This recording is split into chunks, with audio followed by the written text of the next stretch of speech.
तो हम ये डिस्कस कर रहे थे कि डेमोक्रेसी की सर्कस में जनता का चूतिया क्यों कटता है। कॉन्टेक्स्ट को समझने के लिए फटाफट पार्ट 1 वाला वीडियो देख लो अगर नहीं देखा तो। ये रहा उसका लिंक और नीचे डिस्क्रिप्शन में भी लिंक दे दिया है मैंने, राइट? कूल। अब इमेजिन करो कि तुमने एक 70 साल के बंदे को अपनी कंपनी में नौकरी दे दी है और बहुत जल्द तुम्हें यह पता चलता है कि इसके ऊपर तो क्रिमिनल केस चल चुका है और इसने अपने सीवी में झूठी एजुकेशन और एक्सपीरियंस दिखाया हुआ है। नौकरी मिलते ही वो ये भी कह देता है कि वो कोई एम्प्लॉयमेंट एग्रीमेंट पे या कॉन्ट्रैक्ट पे साइन नहीं करेगा।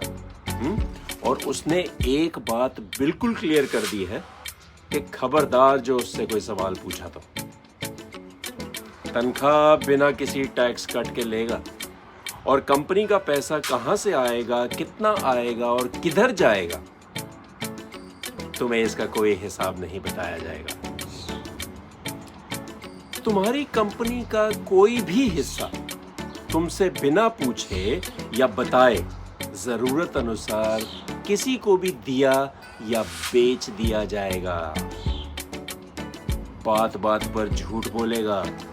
वैसे तो वो किसी जवाबदारी में विश्वास नहीं रखेगा, पर जब भी उसका दिल करेगा वो तुम्हें म्यूट पे डाल के तुमसे फोन पर बात कर लिया करेगा। बात सिर्फ एक तरफा होगी, जहां सिर्फ वो बोलेगा और तुम सुनोगे। तुम्हारी पूरी कंपनी में किसी भी डिपार्टमेंट की कोई भी सुनवाई नहीं होगी।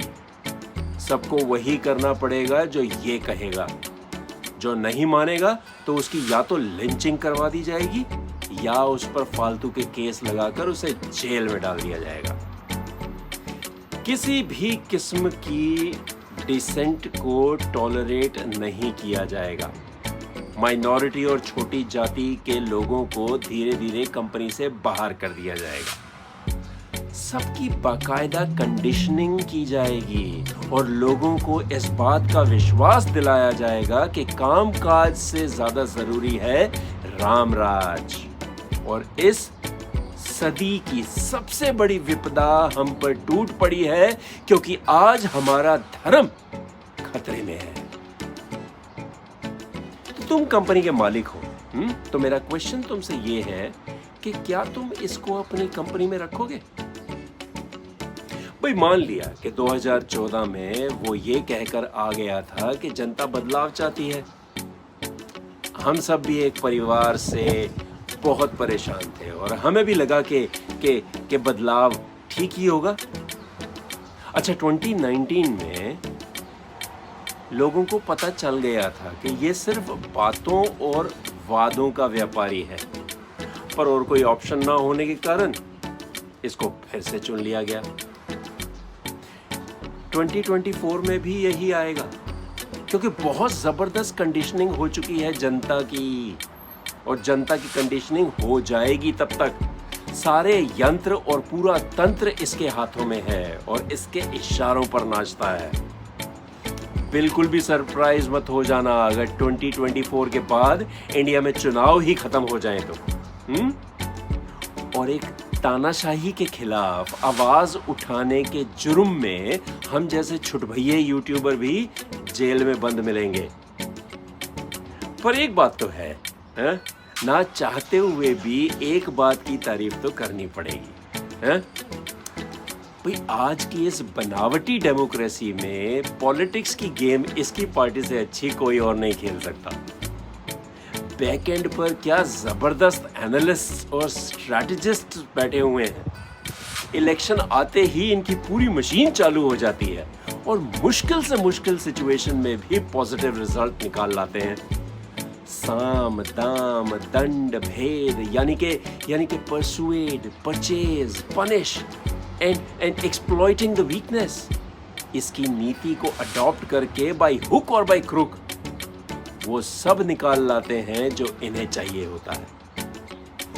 इलेक्शन जीतने का फॉर्मूला तो मास्टर कर लिया है इन लोगों ने, पर अच्छा एक बात और मैं आपको बता देता हूं कि देखो, ना तो मैं मोदी जी का कोई भगत हूं और ना ही मुझे उनसे कोई प्रॉब्लम है। राहुल गांधी के साथ भी हमारा कोई कंपटीशन नहीं है।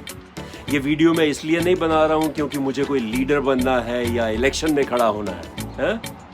मेरे वीडियोस के नंबर ऑफ व्यूज देखोगे तो वैसे ही मुझे डूब मर जाना चाहिए। फिर भी मैं वीडियो बनाता हूं सिर्फ इसलिए कि मुझे लगता है कि आवाज उठाना जरूरी है। पार्टी इन पावर को क्वेश्चंस पूछना जरूरी है, चाहे वो फिर इंडिया हो या यूएस या फिर न्यूजीलैंड। जो भी रूलिंग पार्टी है, और बेशक मैंने भी उनको वोट किया हो, असली डेमोक्रेसी में मेरा क्वेश्चंस पूछना जायज है और मुझे जवाब मिलने चाहिए।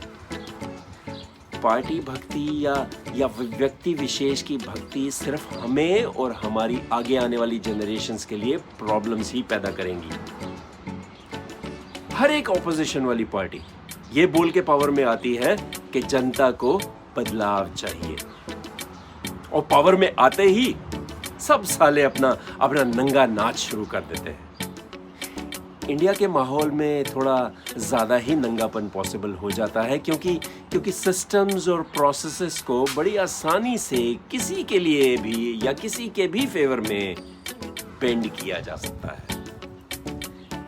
इंडिया में चाहे बीजेपी हो या कांग्रेस, न्यूजीलैंड में चाहे नेशनल हो या लेबर, या फिर यूएस में चाहे डेमोक्रेट्स हो या रिपब्लिकन्स,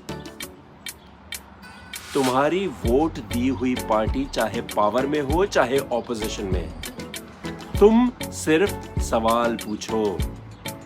जनता यानी कि हमारा मकसद सिर्फ एक ही होना चाहिए कि कोई भी आ जाए पावर में, उसे जनता के लिए यानी कि हमारे लिए काम करना होगा, पूरी ईमानदारी और पूरी जिम्मेदारी के साथ।